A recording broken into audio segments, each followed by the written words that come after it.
Assalamualaikum warahmatullahi. Bismillahirrahmanirrahim. Alhamdulillahirabbil alamin. Nahmaduhu wa nasta'inuhu wa nastaghfiruh. Wa na'udzu billahi min shururi anfusina wa sayyiati a'malina. May yahdihillahu fala mudhillalah wa may yudlilhu fala hadiyalah. Asyhadu an la ilaha illallah wa asyhadu anna Muhammadan abduhu wa rasuluh. Allahumma salli ala Muhammad wa ala ali Muhammad kama sallaita ala Ibrahim wa ala ali Ibrahim wa barik ala Muhammad wa ala ali Muhammad kama barakta ala Ibrahim wa ala ali Ibrahim fil alamin innaka Hamidum Majid. Rabbi shrah li sadri wa yassir li amri wahlul 'uqdatam min lisani yafqahu qawli, amma ba'. Alhamdulillah, kita bersyukur kepada Allah Taala kita berkumpul lagi. InsyaAllah menyambung kelas pengajian kita berkenaan dengan talbis iblis. Mana kita ambil ringkasan yang dibuat oleh Syekh Ali Hasan Al-Halabi, yang mana dalam tajuk terakhir kita bincangkan itu ditanya kepada muallif berkenaan apakah jalan penyelamatan, dan beliau menyatakan kalau kita tak boleh ikut jalan usul dan jalan mutakallimin, maka jalan selamat, maka dia kata jalan yang selamat itu adalah jalan Rasulullah SAW, para sahabat dan siapa ikut mereka dengan baik. Itu yang diterangkan oleh beliau, dan beliau sebutkan berkenaan dengan wasiat ditinggalkan oleh Umar bin Aziz berkenaan dengan dia kata, aku wasiatkan kalian kepada dia punya amil-amil dia, aku wasiatkan kalian dengan takwa kepada Allah Azza wa Jalla, mengikuti sunnah Rasulullah SAW dan sahabat baginda, dan meninggalkan apa yang dibuatkan oleh orang yang melakukan mengada-adakan perkara-perkara yang baru sesudah baginda SAW, dengan apa yang sebenarnya mereka telah dicukupkan akan bekalannya. Ada ketahuilah bahawa siapa yang sunnahkan sunnah-sunnah yang telah diketahui apa padanya percanggahan yang salah dan juga apa dan bersalahan dengannya daripada kesilapan dan juga keginciran dan juga memperdalam pembincangan, maka orang-orang yang terdahulu ada ilmu yang patut mereka berhenti padanya, dan juga orang terdahulu ada penglihatan yang sangat kuat yang patut dah cukup apa yang mereka lihat untuk kita ikuti. Dan riwayat lain dikata bahawa mereka dahulu annahum kanu ala kashfil umur aqwa, mereka para sahabat dan siapa ikut mereka dengan baik ini dalam menyingkap perkara-perkara lebih kuat. Wa ma ahdatha illa man ittaba'a ghayra sabilihim, dan tiada mengada-adakan kecuali orang yang ikut jalan selain jalan mereka. Wa raghiba bi nafsihi anhum, dan suka diri mereka sendiri tak suka pada apa yang dibawa oleh para sahabat dan siapa yang ikuti mereka. Dan laqad qasuradunahum aqwam, dan telah cuai ataupun singkat daripada mereka ni satu kaum, lalu mereka meringan-ringankan ini agama. Wa tamaha anhum akharun, dan tamak ataupun ingin terhadap mereka ni satu kaum yang lain. Fa'alauhu, lalu mereka mengatasi ini apa yang batasan agama. So ada orang yang melampau, ada yang kurang. Baik, hari ini kita sebut berkenaan dengan talbis iblis ala khawarij. Zikru talbis iblis ala khawarij, sebutan tentang talbis belitan ataupun penyamaran iblis ke atas golongan khawarij. Kalimah khawarij ni, khawarij ni dia berkata dia plural, kata ganda bagi kharijun. Kharijun, seorang yang keluar, ini keluar dari ketaatan, keluar daripada panduan sunnah Nabi SAW. Cuma itu kalimah daripada segi bahasa, dari segi istilah ditumpukan kalimah ni kepada sekumpulan manusia yang memang muncul selepas daripada zaman Rasulullah SAW, atau zaman Rasulullah hidup sendiri telah ada bibit-bibit kumpulan Khawarij ni tadi. Mereka lah orang yang kumpulan yang bunuh Uthman bin Affan radhiyallahu anhu. Mereka lah yang menyebabkan punca peperangan Jamal dan Siffin, dan mereka lah kumpulan yang diperangi oleh Ali bin Abi Talib. Maka Nabi sebut tentang mereka ni banyak dalam hadis baginda SAW. Sampaikan Ali bin Abi Talib bila berperang kumpulan ni, kumpulan Khawarij ni, dia cari tanda yang Nabi sebut tentang tengah-tengah mereka ada seorang pemanah lelaki yang tangan dia macam dada wanita, tapi dia pandai mana. Jadi cari lepas peperangan tu jumpa Ali takbir, Ali sangat gembira sebab dia telah dapat buat apa yang Nabi SAW kata, siapa perangi kumpulan ini untuk mereka ada syurga. Maka memanglah Ali ketika perang Jamal, perang Siffin nangis, sedih. Tapi bila dia perang dengan Khawarij ini dia gembira. So kemudian Khawarij ini dia kalau ikutkan kepada pengertian atau definisi, memang dah wujud, telah pun ada. Dan kalau ada kata zaman kita sekarang ada berperangai macam mereka, dia digelar Khawarij juga. So sekarang kita bincangkan. Baik. Dia kata zikru talbisu iblis ala Khawarij, sebutan tentang penyamaran iblis ke atas golongan Khawarij. Qala al-musannif, berkata musannif, awalul khawariji, khawarij yang pertama, yang pemula-mula sekali, wa aqbahuhum halatan, dan paling teruk dia punya keadaan adalah Dzul Khuwaisirah, seorang lelaki yang bernama Dzul Khuwaisirah atau digelar dengan Dzul Khuwaisirah. Dalam hadis Nabi SAW, kalau kita baca, Dzul Khuwaisirah ni ada dua lelaki yang digelar Dzul Khuwaisirah. Khuwaisirah ni orang yang mempunyai dua pipi yang timbul macam tu. Dia punya apa? Kan macam artis-artis kan banyak pipi itu kan. Daging pipi naik tinggi kan. Orang yang punya dua pipi dia tinggi, dia panggil Dzul Khuwaisirah. Zaman Nabi dahulu ada dua kali kisah yang disebut lelaki bersifat dengan Dzul Khuwaisirah. Satu kisah kencing dalam masjid. Seorang lelaki badui kencing dalam masjid dan para sahabat nak kejar. Kemudian Nabi sekat mereka, biarkan sampai dia habis kencing. Kemudian Nabi suruh para sahabat simbah air kan, dan lelaki tersebut dia sampai lepas daripada Nabi selamatkan dia daripada kena pukul dengan orang ramai kan.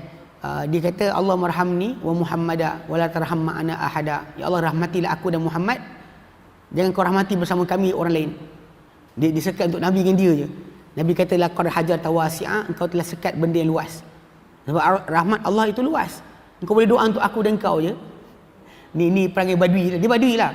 Okey, para ulama kata Dzul Khuwaisirah ini sahabat yang kencing tadi, yang dikira sebagai sahabat. Adapun Dzul Khuwaisirah satu lagi ni kita nak bincangkan ni, Dzul Khuwaisirah ini yang dikatakan yang dikatakan sebagai orang pertama menunjukkan sikap menentang Rasulullah sallallahu alaihi wasallam, keluar di ketaatan, digelar dengan Dzul Khuwaisirah At-Tamimi. Dia kata hadis ya, an Abi Sa'id Al-Khudri radhiyallahu anhu, daripada Abi Sa'id Al-Khudri radhiyallahu anhu, qala, beliau berkata, ba'atha Aliun telah mengutuskan Ali bin Abi Talib radhiyallahu anhu minal Yaman ila Rasulullah sallam. Ali bin Abi Talib telah mengutus daripada Yaman, ke ila Rasulullah, kepada Rasulullah sallam, bidhuhaibatin, dengan beberapa kepingan emas, fi udaimin, dalam fi adimin makruzin, dalam satu kantung kulit yang berwarna. Dia kata dekat bawah tu ada pewarna kan, yang warna dia kekuning-kuningan. Okey, lam tukhallas min turabiha, tapi kulit tadi tak lagi dibersihkan daripada tanah dia. Maksudnya ketika diproses tu masih lagi bertanah. Tapi tu, jadi Ali bin Abi Talib dihantar oleh Nabi ke Yaman.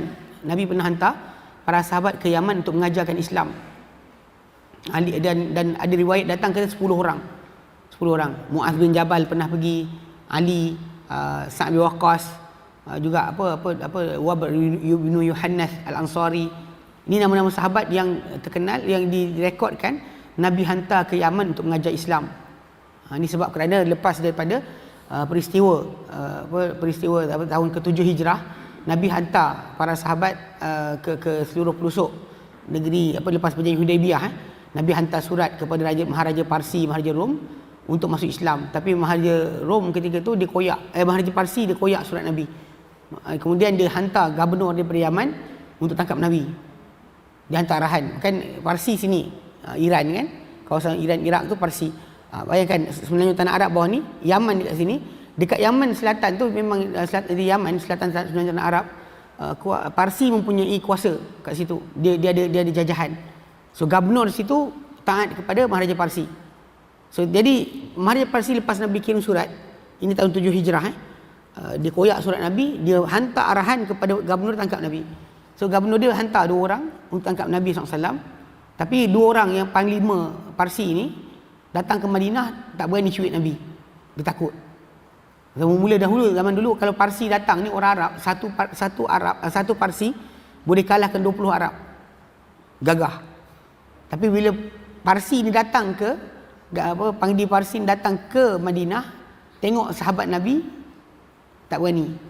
Tapi dia tinggallah dengan Nabi SAW dekat situ dalam 3 hari, lepas tu orang balik. Dan perjalanan balik, sebelum dia nak balik, Nabi bagi tahu tentang Maharaja Parsi telah dibunuh. Turun. Jadi bila berita tu sampai ke Yaman, dan dalam perjalanan tu semua kabilah Arab dengar cerita tentang harta Maharaja Parsi dah mati sebelum berita daripada Parsi datang. So jadi gubernur di Sana'a tu Parsi, nama dia Bazan, dia masuk Islam. Bila dia masuk Islam, di situ Nabi hantar tentera, hantar para sahabat untuk ajarkan Islam. Dan memang Yaman kita sedia ketahui bahawa masuk Islam tanpa pedang, tanpa tentera. Yaman di semenanjung tanah Arab tu, dia orang masuk Islam, orang Yaman masuk Islam tanpa pedang.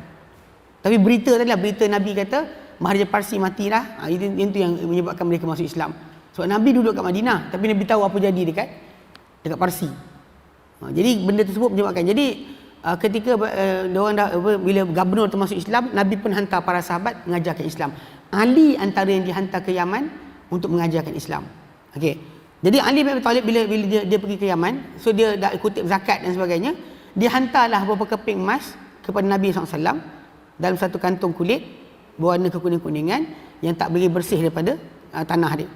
Lalu Rasulullah SAW bila dapat emas tersebut, faqassamaha Rasulullah SAW baina arba'atin, maka baginda Rasulullah SAW telah membahagikan emas tersebut di antara 4 orang.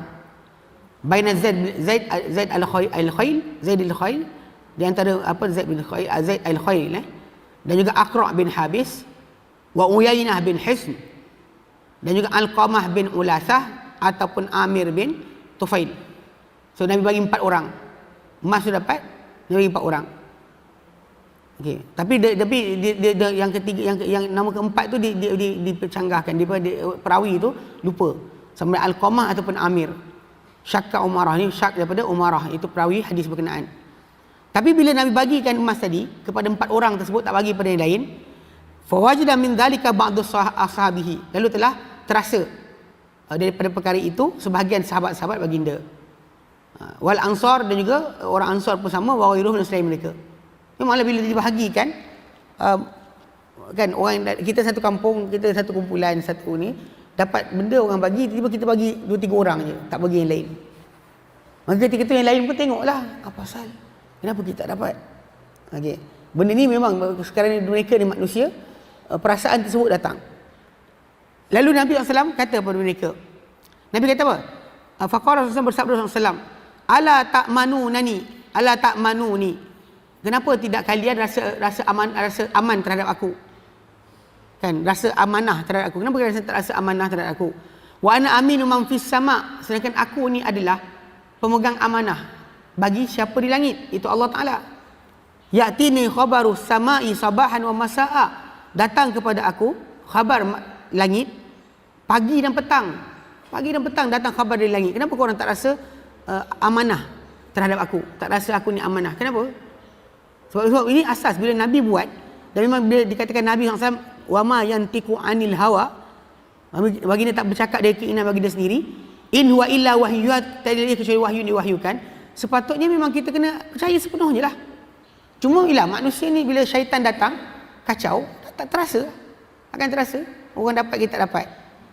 Kita dia dapat, asal aku tak dapat, kita mula start terasa. Jadi Nabi SAW pun tegur mereka. Bila Nabi tegur mereka dengan kata-kata baginda, thumma atahu rajulun ghairul ainain, kemudian datang kepada baginda SAW seorang lelaki yang mata tenggelam. Mana pasal dia punya tulang atas ni, pipi ni tinggi, mata tenggelam, kata musyriful wajnatain, ni dua daging dekat atas sini ni timbul. Natiul jabhati, dia apa panggil apa, orang panggil apa, jendul. Jabah dia jendul. So mata nampak bawah, dalam lah. Mata dalam, pipi timbul, dahi jendul. Kasul lihyati, apa lebat janggut, tak panjang tapi lebat. Ya, dia kata musyammirul izar, dalam keadaan apa ketat dan tinggi dia punya kain pengikat peha dia, apa pinggang dia, dia ni kain izar dia tinggi, dia kata mahluqur ra's, bercukur kepala. Ni sebut semua sifat dia. Lalu dia datang jumpa Nabi dan dia kata, faqala ittaqillah ya Rasulullah, takwalah engkau kepada wahai Rasulullah. Dan satu riwayat ittaqillah Muhammad, hai Muhammad adil. Riwayat lain datang, hai Muhammad berlaku adillah. Lalu farafa'a ra'suhu ilaihi, maka baginda mengangkat pandangan baginda, kepala baginda kepada lelaki ni. Faqala, Nabi bersabda, waihaq, dia kata, hei engkau, alaysa ahaqqan nasi ayattaqiyallahu ana, bukankah orang paling layak takwa kepada Allah, untuk takwa kepada Allah aku? Bukankah orang paling layak, manusia paling layak untuk takwa kepada Allah Ta'ala, aku yang paling layak. Thumma adbara. Kemudian lelaki tu pun bila dia dijerit kat Nabi, dia pergi. Faqala Khalidun, berkata Khalid bin Walid, ya Rasulullah, ala adribu unuqah, boleh tak aku pancung kepala orang tu? Para sahabat kan, ini kurang ajar kan, para sahabat pun minta izin, boleh pancung kepala orang tu tak? Lepas tu faqala, bagi Nabi SAW sabda, fa'ala'an lahu yakunu yusalli, barangkali dia solat, sebab darah orang yang ini solat ni di sisi Rasulullah SAW tak boleh kan, dia haram. Pasal Nabi kata bu'ithu umirtu an uqatila an-nas hatta yaqulu la ilaha illallah wa anna Muhammad Rasulullah wa yuqimus salah. Dan aku diperintahkan untuk memerangi manusia sehingga mereka mengatakan la ilaha illallah Muhammad Rasulullah dan mereka dirikan solat. Yang sampai sebenarnya hafalan Umar sampai sini. Abu Bakar hafal satu lagi, wa yu'ti zakah, mereka beri zakat. Sebab tu Abu Bakar perangi orang tak bayar zakat. Umar ketika mana peperangan nak dibuat kepada orang tak bayar zakat oleh Abu Bakar, Umar tak setuju. Umar kata mereka masih solat. Abu Bakar kata kalau mereka halang aku, tali unta atau anak unta mereka beri pada Rasulullah SAW, aku perangi mereka di atas tak beri pada aku. Bukan sebab kerana nak sangat tu, tapi kalau benda kecil sekalipun mereka tak bagi, aku perangi mereka. Demi Allah, dia kata aku akan perangi orang pisah solat dengan zakat. So Abu Bakar pada keluarkan tentera tu, memang banyak orang tak setuju, tapi nak fahamkan sekarang solat memang jadi asas. Orang yang tak solat dalam Islam memang dibunuh. Hatta Imam Syafi'i sendiri pun, orang yang tak solat ni dipanggil suruh taubat, tak nak solat, bunuh. Dia bukan, maksud dia walaupun Imam Mazhab Syafi'i tak mengkafirkan orang tak solat, tak keluar agama, dia tak keluarkan daripada agama. Mazhab Ahmad dan jumhur, orang yang tak solat kafir. Bagaimana Nabi sebutkan perjanjian antara kita dan mereka adalah solat. Kita dengan munafik ni, yang bila kita janji, yang kita jaga adalah solat. Kalau tinggalkan, dia telah kafir. Soalan kuliah bila Nabi kata pada Khalid bin Walid, barangkali orang yang cakap benda tak betul tadi tu, dia solat. Kata Nabi SAW. Apa tu? Khalid bin Walid jawab, innahu rubba musallin yaqul bi lisanihi ma laysa fi qalbihi. Dia kata sungguhnya ramai kot, barangkali ramai, dia kata orang yang solat mengatakan dengan lidah dia apa bukan dalam hati dia. Cakap dengan lidah beriman tapi hati dia kufur. Mungkin kot. Seorang munafik kan menyuruhkan iman, menyuruhkan kufur, zahirkan iman. So Khalid bin Walid cakap lagi, dia minta alasan lagi ni. Dia kata entah dia cakap je dia beriman tapi dia tak ni pun. Dia solat tapi dia dalam hati dia lain. Maka Nabi sabda, inni lam umar, aku tak diperintahkan an unaqiba an qalubin nas, untuk menebuk tentang hati-hati manusia. Wala asyqa butunahum, dan aku tak disuruh membelah akan perut-perut mereka. Mana apa dalam hati mereka aku tak tahu. Zahir mereka ibadat, solat, aku terima. Maksudnya memang kita hukum dengan zahir. Allah Ta'ala yang menjaga akan isi dalaman hati manusia. Memang kadang-kadang mungkin kita tak nafikan wujudnya munafik. Zaman sekarang pun ada. Kalau zaman Nabi hidup mengajarkan agama, ada orang munafik. Orang yang dalam hati dia kufur, zahirkan iman. Tak mustahil zaman kita lagi banyak. Tapi cuma macam kita pegang dengan perbuatan Nabi SAW, orang yang apa dalam hati dia Allah Alam kita tak tahu, kita tak pernah hukum dalam hati dia. Kita hukum dengan zahir je. Zahir dia taat, kita kata taat. Zahir dia zahir dia ditunjukkan dengan nifak, penentangan, kita anggap penentangan. Tapi masyarakat Islam kita sekarang ni lain. Orang tu zahirkan perbuatan kufur pun masih lagi kita kata entah-entah dalam hati dia masih lagi baik. Ini pelik kan? Macam zaman kita sekali kalau kita perhatikan orang yang tak tutup aurat, tak jaga aurat, tadi Allah Ta'ala perintahkan tutup. Solat kena solat. Haram mengumpat. Dia bukan maksudnya bila kita nak jadi Muslim ni kita ambil sebahagian agama yang kita seronok, sebahagian lagi kita tinggal suka hati kita. Contoh macam orang yang tak tutup aurat kan, bila kita kata tak tutup aurat ni langgar perintah Tuhan, awak tak tahu apa dalam hati saya. Ini antara saya dengan Allah. Zahir awak tu melawan perintah Tuhan. Takkan awak nak anggap orang supaya saya buat jahat pun saya minum arak tapi hati saya baik. Mana boleh? Yang kita bila kes Nabi SAW dengan lelaki ni, sebab barangkali dia solat. Dia cakap macam tu. Kan? Dia bila Khalid kata, entah dia solat tapi lah, dia mungkin cakap pada mulut dia apa bukan dalam hati dia. Mungkin dia munafik. Tapi Nabi kata apa? Aku tak diperintah, aku tak diutuskan untuk apa? Menebuk dada manusia dan juga membelah perut mereka, untuk tahu apa dalam hati mereka. Zahir mereka buat amal Islam, angkat tangan, terpulang kepada Allah Ta'ala.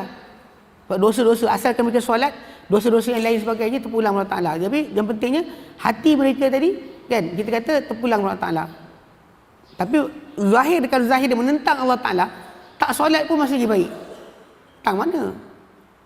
Teman kita sekarang ni banyak kes ni, bila kita kata kita buat puasa, alhamdulillah lah, ada apa, squad daripada Jabatan Agama Islam ke, daripada penguasa agama ke, pergi tangkap orang tak puasa. Dan kedai-kedai yang apa, yang hidang makanan ketika bulan Ramadan. Jadi ada. Tapi untuk orang tak solat tak ada. Perasan tak ada. Sedangkan kalau ikan puasa dengan solat tadi, solat lagi besar. Tapi oleh kerana kita zaman kita sekarang ni memang dah ada, dia kecil dia ajar. Ada faham-fahaman barat ni dia ajar apa? Dia kata jangan paksa. Nanti tak ikhlas. Nanti orang tu solat kerana awak, bukan kerana Allah. Jadi dia tinggal tu lillahi ta'ala lah. Tak solat lillahi ta'ala. Mana ada agama macam tu? Kalau dia tak solat tu salah lah. Bahkan atas macam kita ibu bapa, kan disuruh ajar anak kita solat sejak 7 tahun. Bahkan disuruh kita pukul anak kita kalau tak solat umur 10 tahun. Untuk tunjukkan seriusnya kalau solat ditinggalkan. Tapi banyak orang kita macam anggap yalah itu hak dia dengan Tuhan. Itu bukan cara dia. Sebab kita penguasa lain. Kita cakap macam ni pada atas dasar orang awam, betul. Terpulang kepada Allah Ta'ala. Tapi di sisi penguat kuasa, undang-undang atau kerajaan, orang yang tak solat, orang yang buat maksiat, dia kena sekat. Sebab kuasa di tangan dia. Dia kena sekat dengan kuasa dia. Sebab tu kuasa tu ada, buat apa? Allah Ta'ala bagi kuasa kepada kita supaya kita gunakan. Kalau kita ada kuasa tapi tak nak gunakan, benda tu dia akan ditanggungkan di hadapan Allah Ta'ala nanti. Kita yang tak ada kuasa, kita cakap nasihat je lah. Faham? Jadi kisah tadi Nabi SAW kata dengan pada Khalid bin Walid, tak boleh. Kan? Okay. Kemudian Nabi SAW, kemudian dia kata, Thumma nazara ilaihi Nabi SAW wa huwa mukfin. Dia kata kemudian Nabi SAW pandang pada dia dalam keadaan dia mukfin, diri mukfin, didirikan, dihentikan. Faqala maka Nabi SAW bersabda, innahu sayakhruju min di'i hadha, sungguhnya akan keluar daripada keturunan orang ni, Nabi tunjuk pada lelaki ni yang bercakap suka hati pada Nabi SAW ni. Dia berkata akan keluar daripada keturunan orang ni qaumun yaqra'una al-Qur'ana, satu kaum yang baca Quran tapi la yujawizu hanajirahum, tidak melepasi tengkorok mereka. Apa mereka baca di Quran berhenti dekat sini je, tak sampai ke hati.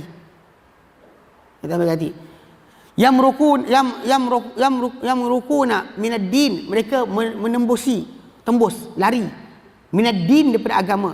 Kama yaruku sahmu minar ramiyah, macam mana tembusnya anak panah daripada binatang yang dipanah. Melaju sangat panah tersebut, tembus sampai tak tinggal apa, dia keluar. Mereka akan keluar dari agama macam mana keluarnya anak panah daripada binatang yang diburu, tembus keluar.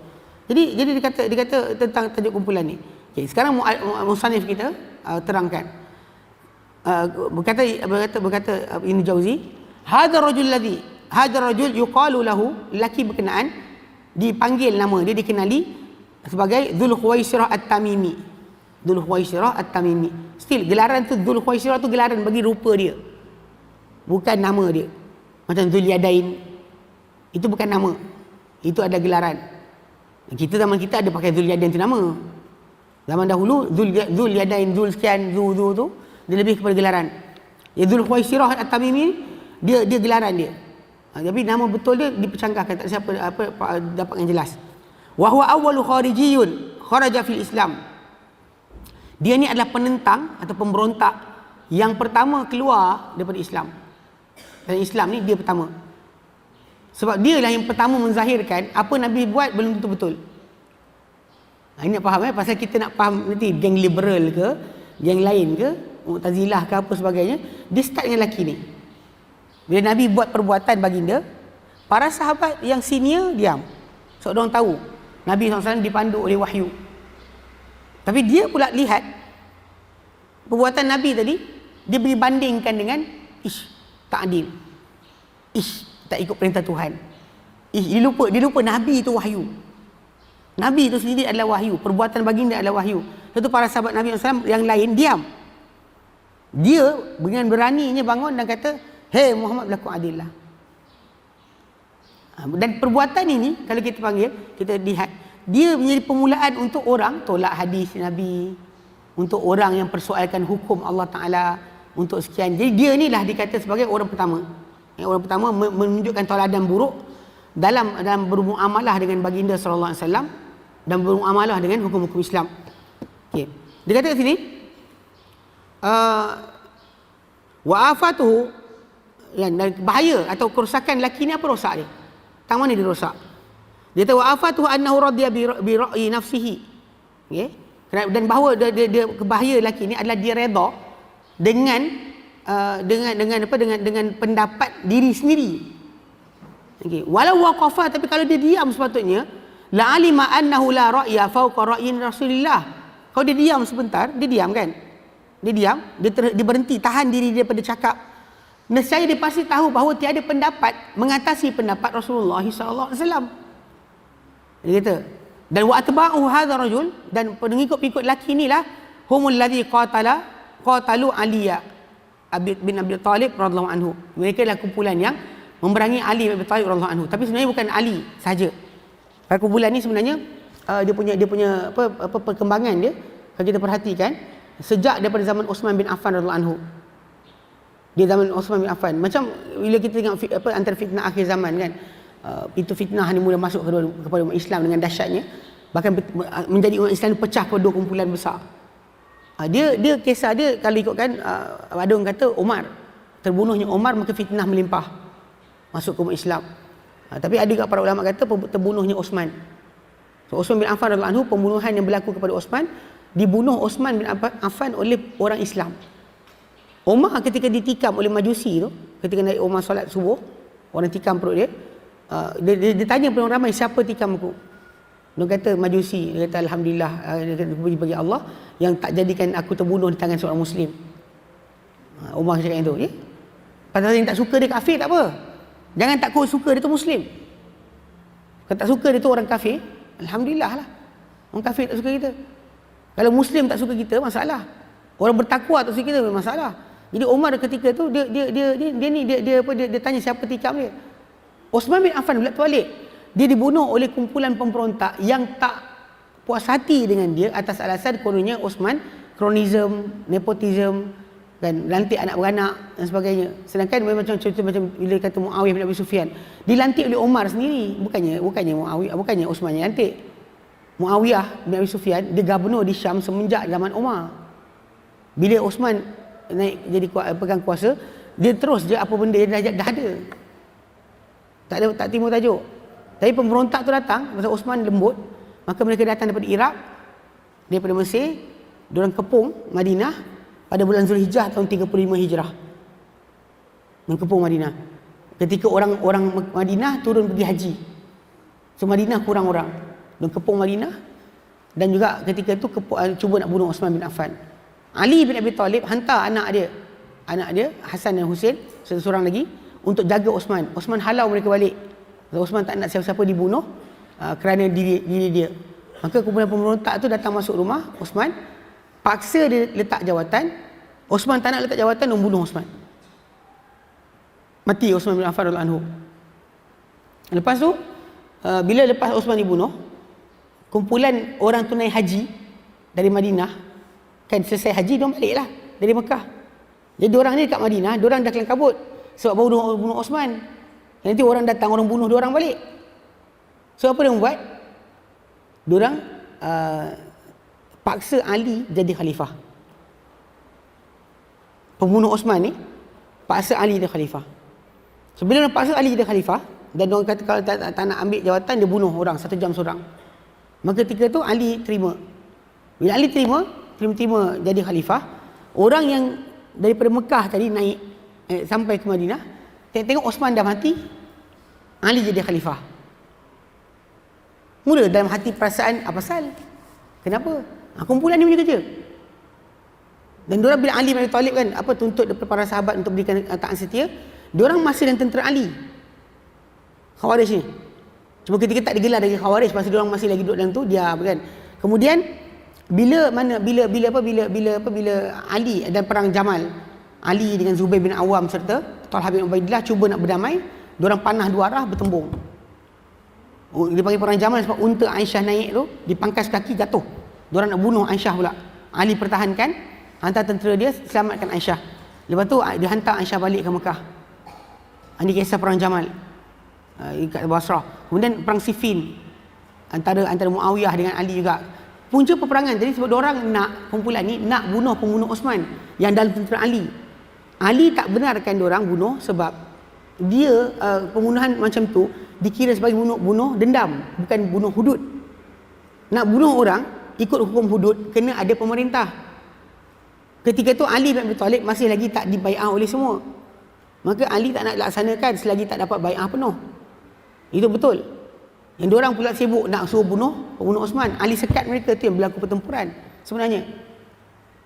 Dan kumpulan ni pula bila Ali berdamai dengan Muawiyah, Ali setuju, okey, dia takkan paksa dah siapa-siapa untuk taat pada dia, tak beri bai'ah. Maka ketika tu kumpulan ni lari. Pasal tahu kalau anda kata orang berdamai, diorang kena bunuh, diorang lari. Dia pergi ke satu perkampungan di Iraq, dinamakan Haruriyah. So diorang pun bina kampung di situ. Dan Ali bin Abi Talib perangi mereka lepas tu. Ali keluarkan tentera, perang mereka. Mula Ali hantar Abdul Abbas berhujah dengan mereka. Supaya mereka bertaubat. Daripada perbuatan Ibn Abbas pergi tu dapat taubat. Dia ada 6,000 orang taubat dalam 4,000 orang. Tinggal 2,000 je lagi degil. Ini kumpulan Khawarij tadi. Jadi dan Ali perangi dengan mereka, perang dengan mereka. Cuma perang Ali anggap perang tu perang fitnah, bukan perang jihad. Sebab Ali bin Abi Thalib tak rampas harta mereka. Lepas ambil Ali ni, bila mereka bertaubat, Ali pulang balik harta mereka. Ini beza dalam perang jihad kita boleh dapat harta rampasan perang. Dan perang fitnah tak ada. Perang sama Muslim tidak ada perampasan harta, tidak ada penawanan hamba. Dan diorang pula memang tuduh Ali tak laksanakan hukum Allah Ta'ala. Antaranya diorang ungkit kes Ali tidak tawan Aisyah jadi hamba. Memang jadi kes. Kan dalam perang Jamal, Ali hantar balik Aisyah ke Mekah. Diorang tak setuju sampai kan ketika diorang lari keluar tu, diorang tuduh Ali telah kafir sebab melanggar hukum Allah. Ni kumpulan ni, diorang bukannya sahabat. Diorang ni orang-orang yang jumpa sahabat, belajar dengan sahabat, tapi diorang tak faham agama seperti para sahabat, tapi diorang hukum para sahabat telah kafir. Ali dikafirkan. Antaranya pasal Ali tak pakai gelaran Amirul Mukminin. Kalau Ali tak pakai gelaran Amirul Mukminin, maka Ali Amir Kafirin kata. Ibn Abbas ketika debat dengan mereka, Ibn Abbas terangkan balik. Dia kata Nabi SAW pernah padam kalimah Rasulullah ketika di Hudaibiyah, perjanjian Hudaibiyah. Ketika Suhail bin Amr buat perjanjian, kan dia tulis Bismillahirrahmanirrahim, Ali tulis. Kemudian Suhail kata kami kenal Allah, Ar-Rahman Ar-Rahim kami tak kenal. Padam. Tulis macam kita tulis Bismikallahumma. Maka dia padam Bismikallahumma.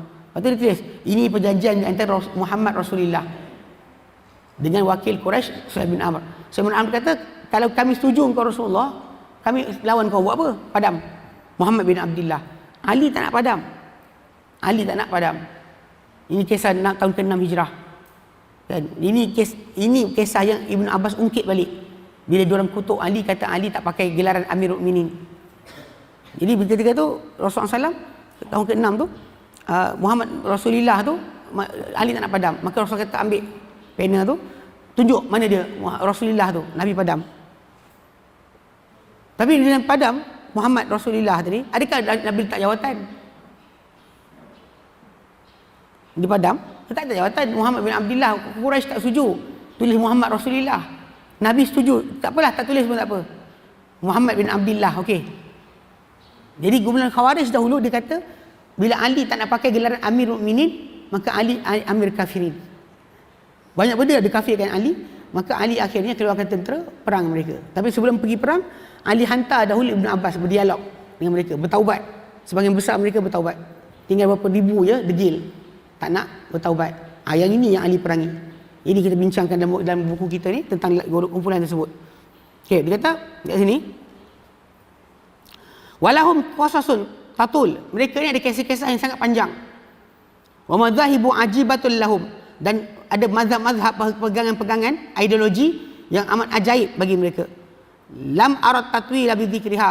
Dia kata aku tak rasa nak kena panjangkan cerita mengenainya. So kita tahu kumpulan ni siapa. Ya, macam zaman sekarang siapa yang faham macam tu, mengkafirkan umat Islam, angkat senjata bunuh umat Islam. Ini kira serupa macam Khawarij ni. Wa innamal maksud an-nazar fi hayali iblis. Dia kata tapi yang kita tuju kat sini, maksud ni adalah melihat dan meneliti pada helah iblis. Wa talbisihi ala haulahil hamqa, dan juga penyamaran mereka terhadap golongan yang bangang ni, golongan yang dungu ni. Alladzina amilu biwaqi'atihim, yang mereka beramal dengan waqi'atihim, dengan anggaran-anggaran mereka. Okay? Wa taqadu anna aliyan, okay? Dan mereka beriktikad bahawa Ali bin Abi Talib karamallahu wajhah ala khata'in, di atas kesalahan. Wa man ma'ahu minal muhajirin wa ansar ala khata'in, dan siapa-siapa bersama Ali dari kalangan muhajirin dan ansar, mereka di dalam kesalahan. Tapi sebenarnya balik pada asal, macam kita ceritakan tadi, diorang bukan tak setuju dengan Ali sebab kerana Ali langgar perintah Allah Ta'ala. Sebab Ali setuju dengan penghakiman yang dibuat di antara dia dengan Muawiyah. Daripada pihak Muawiyah, Amr bin As, daripada pihak Ali Abu Musa al-Asy'ari. Bila diorang berdialog, akhirnya diorang setuju bahawa Ali tak boleh paksa dah orang lain untuk ikut. Maka Ali setuju. Jadi kumpulan ni dia lari keluar tinggalkan Ali. Asal dia diorang yang lantik Ali. Ketika Osman dibunuh dulu, diorang yang lantik Ali. Tapi bila Ali bin Abi Talib berdamai dengan Muawiyah, setuju, tak nak paksa siapa-siapa dah, dan bahkan tahu bahawa kumpulan salah, diorang lari tinggalkan tentera Ali, bina satu kampung. Dan dianggap semua para sahabat semua ni dah rosak.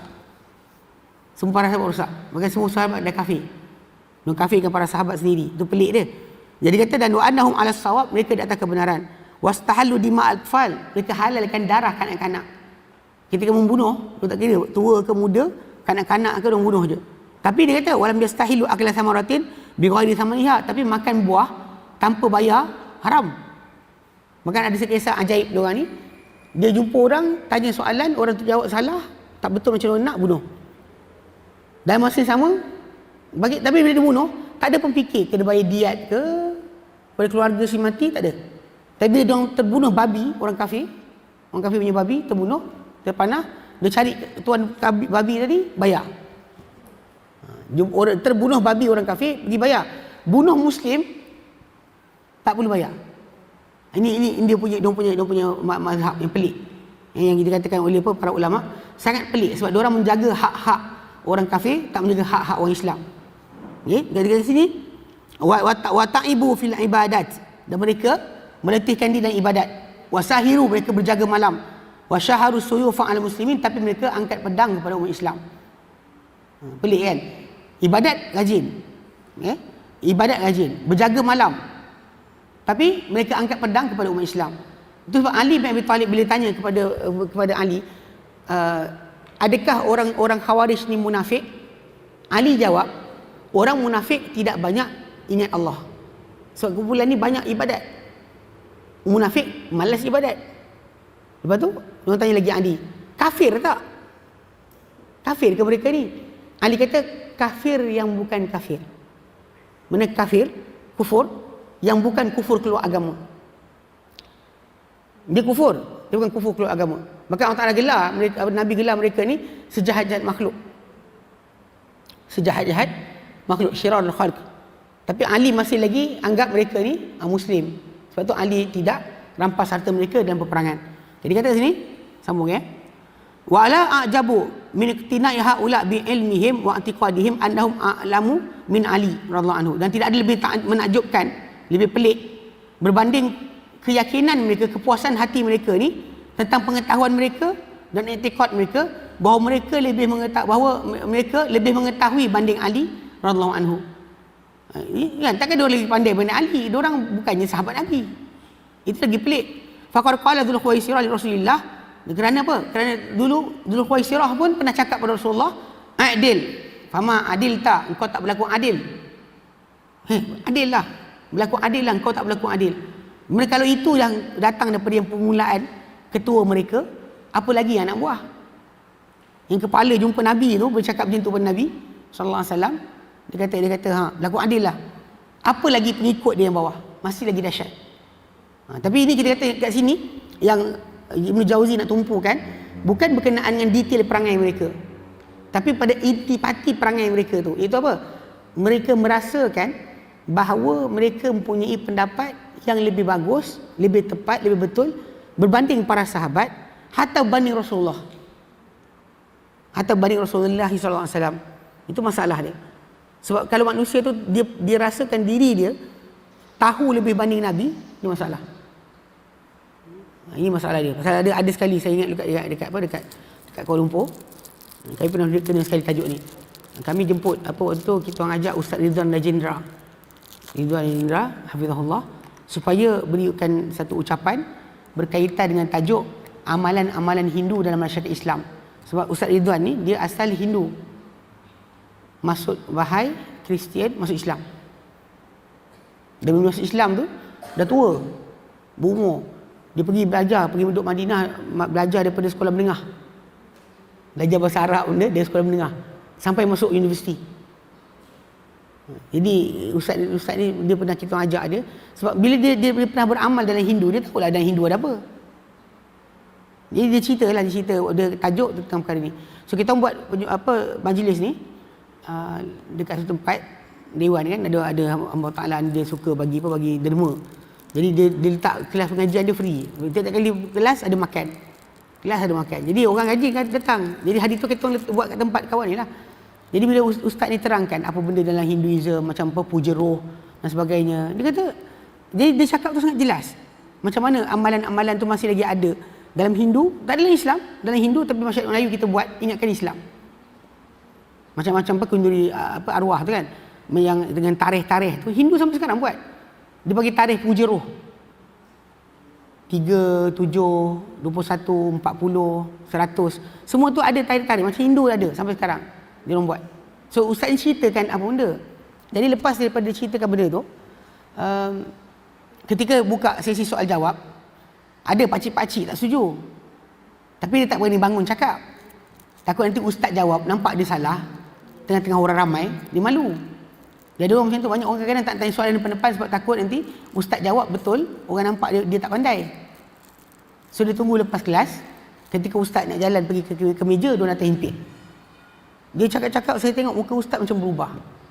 Jadi lepas tu buah saya kata, so tarik asingkan, bawa ustaz pergi meja untuk makan. Lepas tu saya tariklah asingkan. Tapi ketika tu saya tahu apa benda cakap. Yang pakcik-pakcik tu sebenarnya lepas daripada jumpa ustaz tu kat meja bebel lagi. Tak puas hati. Tapi saya tanya ustaz tu apa benda yang diorang cakap. Ustaz tu kata, salah seorang pakcik tu kata, dia kata bukan Rasulullah tahu semua benda. Kan Nabi tak buat kemudian tahlil kan.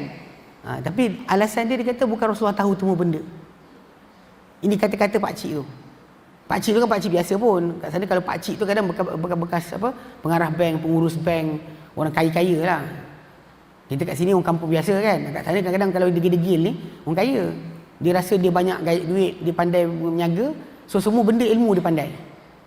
Jadi bila ustaz tu terangkan, dia tak puas hati. Bila dia tak puas hati, dia boleh terkeluar dari mulut dia kata, bukan Rasulullah tahu semua benda.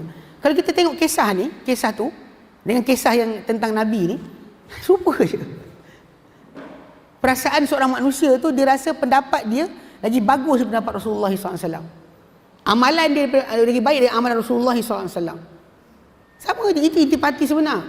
Itu yang dikatakan beletan atau kesamaran iblis buat pada kumpulan ni, adalah mereka rasa Nabi buat tak betul lagi. Nabi langgar perintah Allah. Sebab tu bila Ali bin Abi Talib dia buat kerja sama. Dia kata Ali tak ikut perintah Allah Ta'ala. Hukum kita dengan Quran, bukan dengan manusia. Ali telah salah. Dia cakap yang tu. Dia kata Ali salah, tak ikut Quran. Sebab tu dia kafirkan Ali. Bagi mereka ni, Ali telah kafir sebab tinggal hukum Allah. Kumpulan ni. Sebab tu kita kata memang ini bahaya yang kita kata kalau ikut sekarang banyak. Bahkan kita tengok dia kata perkembangan Dia kata kat sini dia kata wa ma kana iblisu liyahtadiya ila hadzal makhazi. Na'udzubillah minal khudlan. Dan tidak adalah iblis untuk memberi petunjuk kepada sampai peringkat ini, dia kata. Kan? dan kita minta perlindungan dengan Allah daripada kehinaan. Okay, daripada Abi Sa'id Al-Khudri dia terangkan lagi hadis Nabi SAW tentang kisah kumpulan ni. An Abi Sa'id Al-Khudri radhiyallahu anhu qala, daripada Abi Sa'id Al-Khudri radhiyallahu anhu, beliau berkata, sami'tu Rasulullah SAW yaqul, aku mendengar Rasulullah SAW bersabda, yakhruju qaumun fikum, akan keluar satu kaum di tengah-tengah kalian, tahkiruna salatakum ma'a salatihim, kalian akan rasa hina, rasa kecil solat kalian berbanding dengan solat mereka. Diorang solat dahsyat. Geng Khawarij ni, dan diorang solat sampai hitam dahi. Sampai riwayat datang kata apa? Menangis setiap malam, lekuk pipi. Tuan-tuan nangis tak lekuk pipi tau. Ni kumpulan nangis ni, pipi ni hitam. Nampak kesan menangis. Memang itu Ibn Abbas sendiri pun cakap dengan para sahabat, kalau korang tengok ibadat korang banding ibadat mereka, korang rasa ibadat korang sikit. Kuat ibadat, sangat kuat ibadat. Tapi sesat. Ibadat kuat tapi sesat. Ya?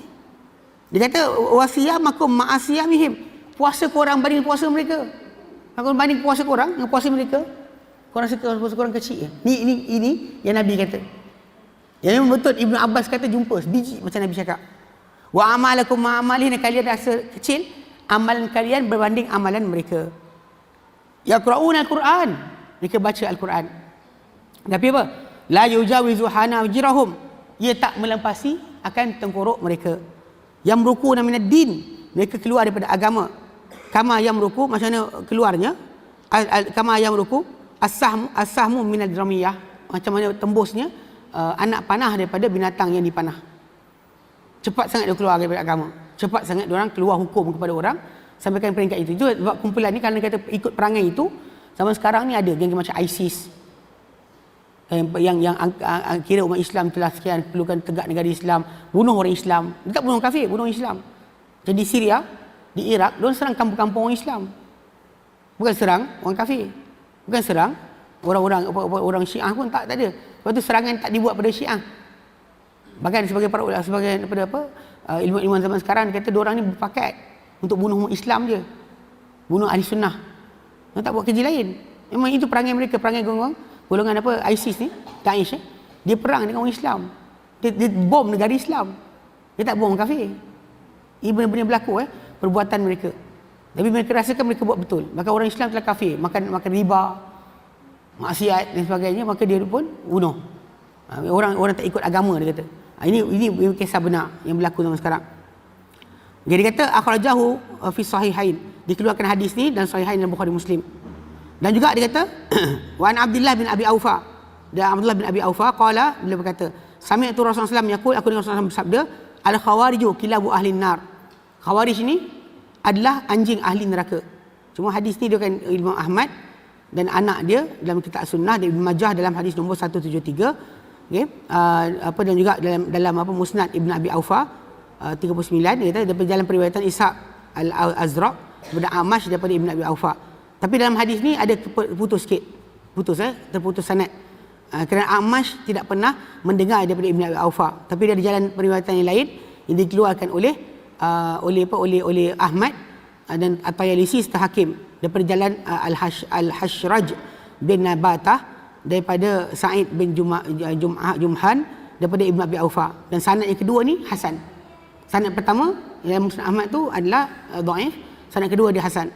Alhamdulillah, itu yang dikatakan mana dia kumpulan ni adalah khas memang perangai mereka ni sampai berjanji kan mereka jadi penghuni neraka sebelum lagi mati. Dan Allah terangkan kumpulan ni akan masuk neraka.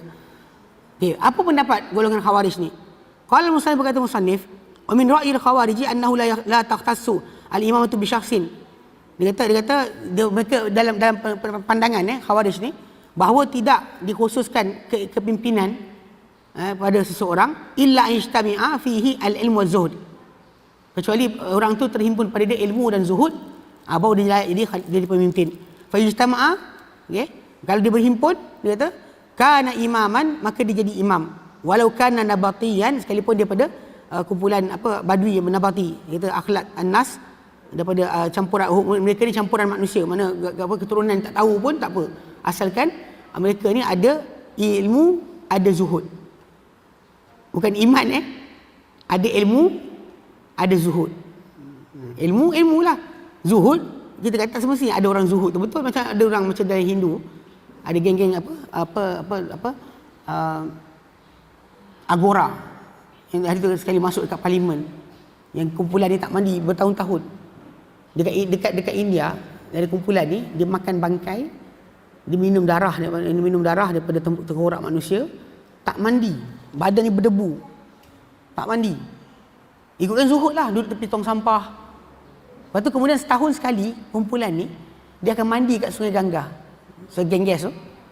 Dia orang mandi, lepas dia orang bangun keluar, orang ramai minum air. Lepas dia orang katakan orang suci. Memang kalau tuan tengok dia punya video tu, geli tengok. Sungai itu asal warna tertentu, dia orang celup jadi coklat, lepas tu orang minum. Ini debu-debu badan dia orang. Jadi kumpulan ni, kalau ikut pada kalimah zuhud yang dimaksudkan oleh kumpulan Khawarij ni, dapat adalah zuhud ni tak semestinya Muslim. Ada je orang falsafah yang tak nak dunia, filosofi tak nak dunia. Dalam Buddhism tak nak dunia, macam orang Sami Buddha kan, tak boleh makan, tak boleh kerja, makan minta sedekah, tak boleh ada harta, tak boleh bercantik. Jadi sekarang diorang punya fahaman, orang yang boleh jadi pemimpin tu adalah dia ada ilmu, ada zuhud. Kita ada iman, ada takwa. Ada iman, ada takwa. Kalau kita kuat sekalipun, dia kena ada ketakwaan tu. Kalau tak ada ilmu, tak ada takwa, tak guna. Dan dia kena iman dahulu. Di kalangan mukmin tadi, baru kita pilih. Tapi diorang ni tak, dia letakkan contoh cara macam tu. Okay? Dan di antara wa min ra'i haula'i ahdatsal mu'tazilatu fi tahsin wa takbih ila al-aql. Dan daripada pendapat golongan Khawarij ni lah, telah mengada-adakan golongan Mu'tazilah dalam tentang pengelokan dan pemburukan kepada akal. Dalam Mu'tazilah punya fahaman, kita tahu benda tu baik atau buruk ikut akal. Cantik ke tak cantik ikut akal. Ini diperolehi oleh Mu'tazilah daripada Khawarij. Sebenarnya kaedah dia. Macam kes diorang lihat Nabi dapat harta tadi, Nabi bagi pada 4 orang, tak bagi yang lain. Ikut akal akan timbullah tak adil. Tapi ikut syarak, Nabi lebih tahu sebab Nabi dapat wahyu. Diorang macam tu. Jadi dengan sebab itu kumpulan ni dia akan bandingkan baik buruk tu pada akal. Kalau akal rasa buruk, buruklah. Kalau asal rasa baik, baiklah. Macam zaman sekarang kan, bila tajuk contohnya kisah tajuk hukum rejam, orang yang mati, orang berzina, setelah berkahwin dihukum rejam sampai mati. Memang kita akan dengar lah Khawarij dia kata tak elok, tak setuju. Yang tak setuju Khawarij, yang ahli sunnah ijma'. Semua empat mazhab, bukan 4 mazhab, semua sekali. Para tabi'in, para ulama' di kalangan ahli sunnah, semua setuju. Kalau Khawarij tak setuju, Mu'tazilah tak setuju, kita buat apa? Sibuk buat apa? Sebab benda ni berkaitan dengan agama. Kita buat agama ni, baik buruk tadi, bukan berdasar akal. Lepas tu Ali bin Abi Thalib kata, kalau agama ikut akal, menyapu khuf di bawah lebih betul daripada menyapu di atas. Tahu khuf yang kita stokin, kalau kita pakai wuduk dah siap-siap, kita sarung stokin atau sarung kaki. Kemudian bila kita ambil batal wuduk kali kedua tu, kita tak payah dah basuh kaki, tak payah buka, kita sapu kat atas je, basahkan tangan, sapu atas, dah pergi solat, tak payah basuh kaki. Tapi sapuan tu dibuat di atas tau. Kalau ikut akal, yang pijak tanah mana? Bawah. So sapu bawah lah patutnya. Betul Ali kata kalau agama ikut akal, menyapu di atas lagi betul daripada menyapu di bawah. Tapi kerana agama bukan ikut akal. Sebab kita kata bahawa agama Islam ni semuanya pasti logik. Tapi masalah logik tadi, kita punya akal mungkin tak sampai. Satu masa dulu kita faham kenapa agama haramkan zina. Kalau orang tu zina kan suka hati dia lah nak buat apa. Bila orang berzina, dan para ulama tulis apa? Untuk zina diharamkan untuk menyekat, untuk menjaga keturunan. Kita macam keturunan tu kita ingatkan maksud nasab. Bin siapa kan? Sebenarnya tidak. Jaga keturunan tu maksudnya supaya manusia terus ada anak. So orang yang berzina, dia tak nak anak. Dia tak nak anak. Dan di negara barat sekarang ni, orang pening kepala, anak kelahiran tak cukup. Bila orang terlahirkan anak tak cukup. Dia ada anak yang tak cukup untuk ganti dia.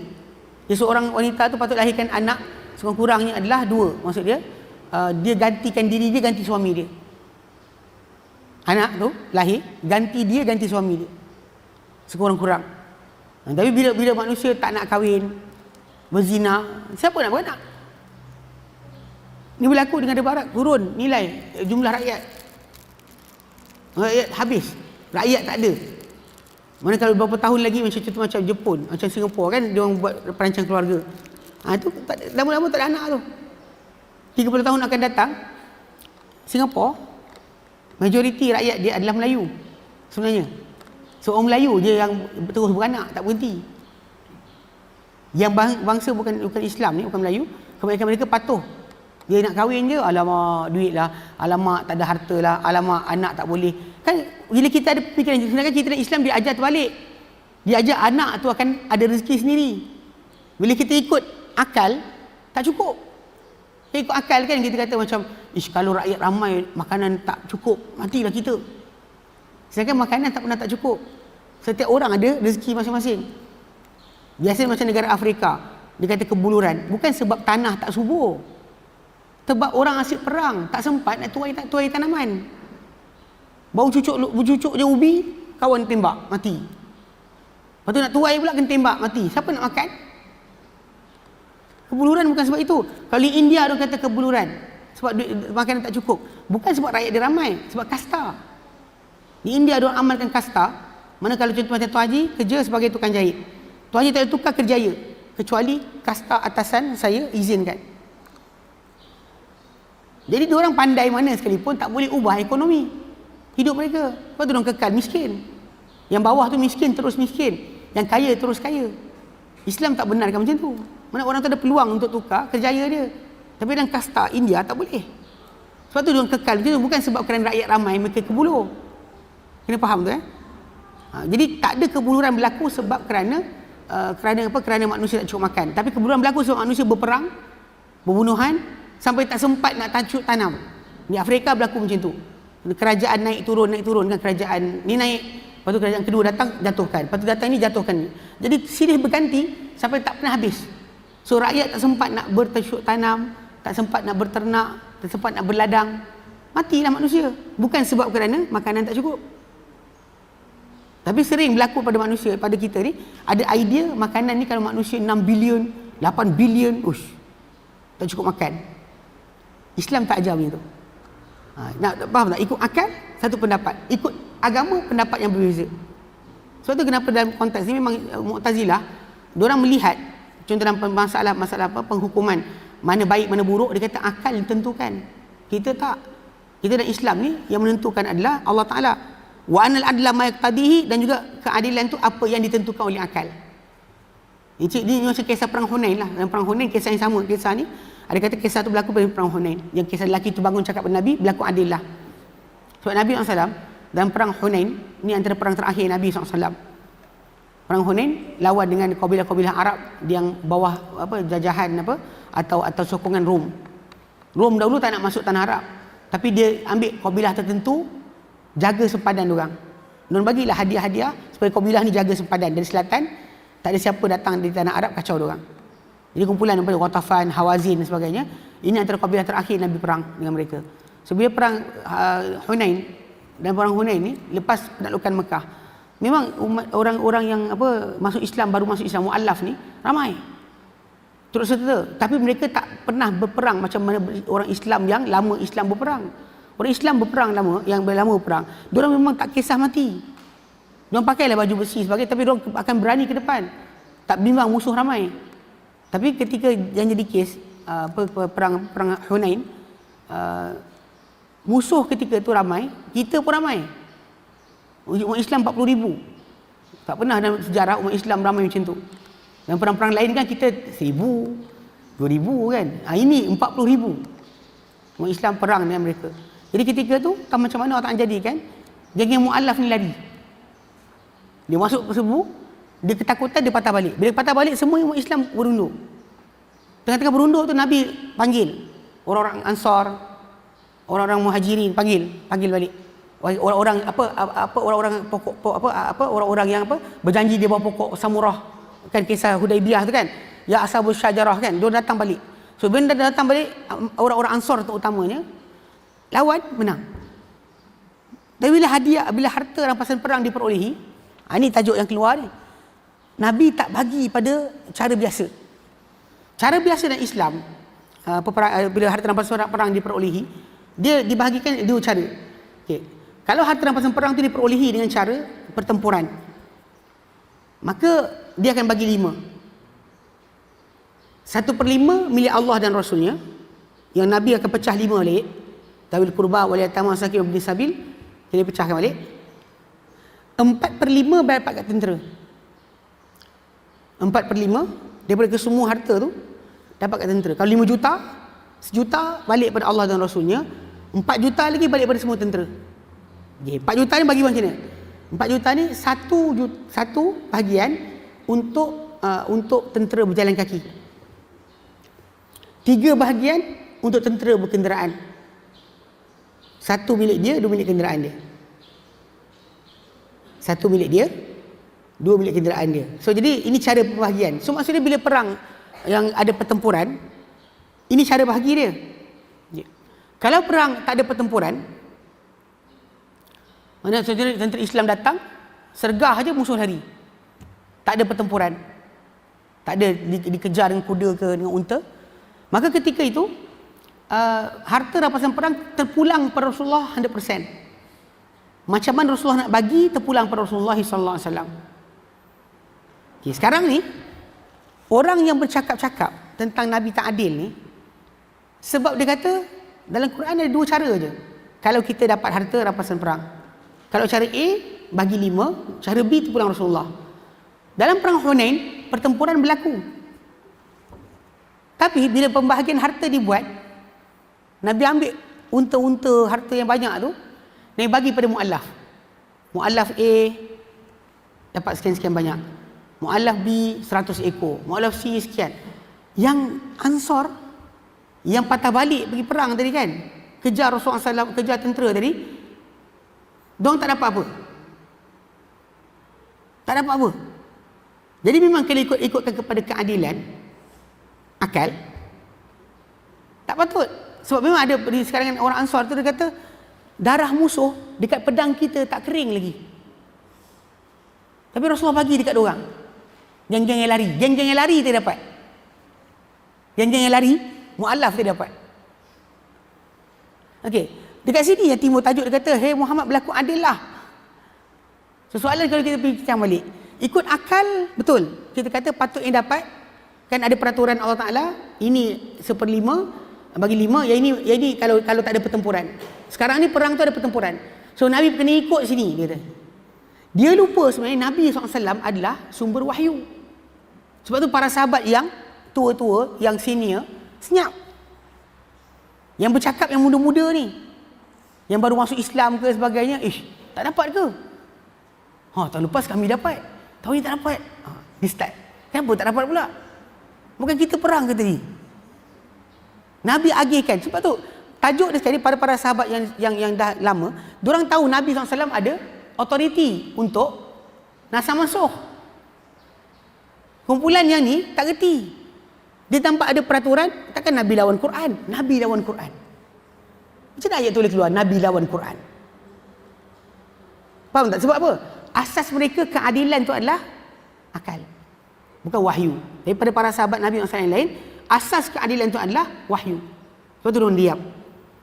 Kemudian dia kata daripada perangai Khawarij ni juga, thumma hadatsal qadariyah fi zaman sahabati, kemudian telah mengada-adakan kumpulan Qadariyah pada zaman sahabat. Wasara Ma'bad al-Juhani, dan muncullah Ma'bad al-Juhani wa Ghailan ibnu ad-Dimashqi wal Ja'd ibnu Dirham ila qauli bil qadar, ketika mereka telah pergi kepada berkata-kata tentang qadar. Wa nasaja ala min wali Ma'bad al-Juhani Wasil bin Atha, okay? Dan telah menjalinkan di atas bentuk berkenaan Ma'bad al-Juhani Wasil bin Atha. Wasil bin Atha pun buat juga. Wa dhamma ilaihi Amr bin Ubaid. Semua mereka ni susun, tapi cara mereka sama. Tajuk dia adalah apa? Apa dalam wahyu tadi tak tentu lagi betul. Akal kita masih lagi betul. Akal kita rasa tak logik. Kalau dah ditentukan, buat apa kita dihukum? Kalau Allah dah tentukan tulisan, kenapa kita dihukum? Ada soal. Dia bukan jadi resmi Adam, dia resmi Iblis. Kan resmi Adam berlaku kesalahan, tahu dia salah, tahu qadar Allah Ta'ala tu ada, tapi dia taubat. Tapi resmi iblis tahu qadar, tahu Allah tentukan, salahkan Allah.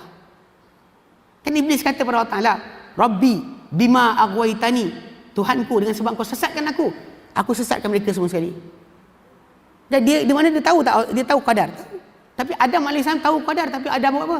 Rabbana zalamna anfusana wa illam taghfir lana wa tarhamna lakuna khasirin. Itu beza dia. Jadi kumpulan macam apa, kumpulan qadariyah ni, kan, dia orang bina daripada asas yang diletakkan tu, keluarlah apa imam Mu'tazilah sendiri, Amr bin Ubaid, Wasil bin Atha, datangnya kumpulan-kumpulan baru ni.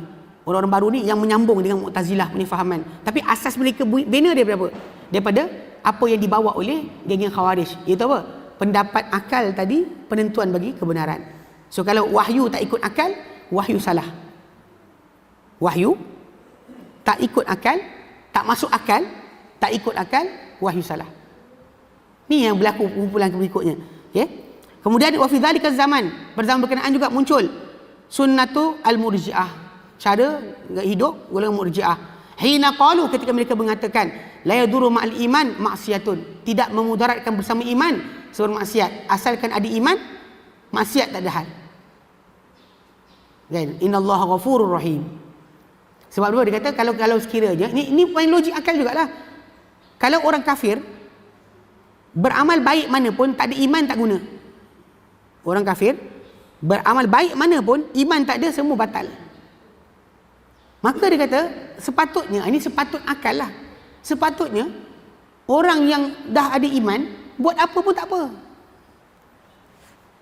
Sedangkan problem mereka ni adalah dalam konsep ahli sunnah, iman itu terdiri tiga perkara. I'tiqad dengan hati, kata-kata dengan lidah, perbuatan dengan anggota. Iman ni tiga-tiga ni iman. Dia orang bezakan, dia kata iman tu hanya kepercayaan. Amal, kata-kata bukannya iman. Sebab tu dia orang kata lain. Nampak? Dia asingkan iman lain, kata-kata dan perbuatan lain, bukan iman. Ini tanda iman je. Iman apa? Percaya. Dia kata kalau dah percaya apa salah pula salah. Tapi punca dia, pembinaan dia terus semua di atas apa? Apa Khawarij buat tadi? Apa Khawarij buat? Kan para sahabat disuruh beriman dengan qadar, beriman dengan qadar tanpa persoalan. Tapi Khawarij tadi buat apa? Dia question Nabi, tindakan baginda, gunakan akal, dan berakhir kumpulan berikut ikut follow. Murji'ah pun sama. Okay? Dia kata kemudian dia kata kama la yanfa'u ma'al kufri ta'atun. Dia kata macam mana tak bermanfaat dengan kufuran sebarang ketaatan. Thumma tala'atil mu'tazilatu, kemudian muncullah golongan Mu'tazilah pula, mislu Abu Huzail Al-Allaf, An-Nazzam, Ma'mar, Al-Jahiz. Okey, dia kata mereka ni menjenguk kutubal falasifati fi zaman Ma'mun. Berzaman Ma'mun, salah seorang khalifah Abbasiyah, diorang telah menjenguk kumpulan ni kepada apa? Kepada kitab-kitab falsafah. Wastakhraju minha ma khalatuhu bi awda'il syar'i. Lalu mereka keluarkan daripadanya dari kitab-kitab falsafah tadi, apa mereka campurkan ia dengan peletakan syarak. Lalu mislu lafzi jauhar wal arad. Itu adalah lafaz jauhar dan arad. Allah ni apa? Jauhar ke arad? Kan sifat zat ke ataupun sifat mendatang? Yang habis. Zaman wal makan, masa dan tempat, wal kaun. Keluar, itu yang keluar. Lepas tu datang Allah Taala tak boleh bertempat. So tempat ni ada masa, ada bincangkan. Dia orang bahaskan. Dia orang ambil apa falsafah cakap, dia orang tapis kepada apa? Peletakan syarak. Apa syarak ajar, dia orang tapis dengan falsafah. Maka wa awwal mas'alatin azharuha al-qaulu bi khalqil Quran. Perkara pertama yang mereka, persoalan pertama yang mereka zahirkan adalah tentang apa? Makhluknya Al-Quran. Quran ni makhluk. Nampak tak? Lepas pakai fikir tadi, sebab fikir. Dia orang bahas. Inilah dia kata. Wa talat hadhil mas'alatu, dan mereka susulkan lepas tu persoalan lain. Sifat. Masalah sifat Allah Taala, seperti ilmu wal qudrah wal hayah was sama' wal basar. Dia orang ambil benda-benda ni. Ilmu, hayat, kudrat, sama, basar ni diambilkan sebagai persoalan, perbahasan. Macam mana ilmu Allah, macam mana tak sekian. Kalau Allah tahu sebelum, tak tahu selepas, apa benda sekali dia bahaskan. Faqala qaumun, maka ada kaum yang mengatakan hiya ma'anin zaidatun 'ala zat. Dia kata pengertian-pengertian ini tambahan kepada zat. Tapi Mu'tazilah pula nafatha Mu'tazilah wa qalu alimun li zatihi. Allah Taala ni alimun li zatihi kerana zatnya, qadirul li zatihi, dia berkuasa sebab zat dia. Dia berpengetahuan sebab zat, dia berkuasa sebab zat. So dia bincang zat tu apa pula. Okey. Wa kana Abu Hasan Asy'ari, Abu Hasan Asy'ari dia kata ala madhhabil Jubba'i.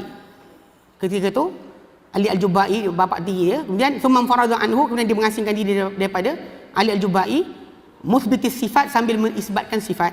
Summa akhadha ba'du musbitis sifat fi i'tiqad at-tashbih wa isbat al-intiqal fi nuzul. Kemudian dia ambil pada sebahagian pensabitan pada sifat tadi dan i'tiqad penyamaan, seperti isbatkan peralihan dan turun. Ni pasal penafian Allah turun sepertiga akhir malam sebagainya. Ini masalah timbul. Jadi ini yang berlaku dan Allah Ta'ala memberi hidayah kepada apa dia kehendaki. Baik, itu habis untuk Khawarij. Nanti insya-Allah kita sambung berkenaan dengan kumpulan Rafidah pula. Talbis Iblis pada Rafidah. Baik. Wallahu alam. Ada soalan? Kalau kita tengoklah situasi yang dipotong kita pada hari ini lah yang mana yang report ni tak setuju dengan dari panduan belakang oleh Ismail lah yang mana pemerintah boleh apa yang dipilih lah adakah puak boleh dikatakan puak Khawarij? Okey, dia Khawarij ni lebih tepat sebenarnya. Dia bila keluar dengan senjata. Bibit-bibit awal kumpulan Khawarij dengan pendapat. Tapi berakhir dengan senjata. Selagi mereka tak keluar dengan senjata, gelaran Khawarij tak kena.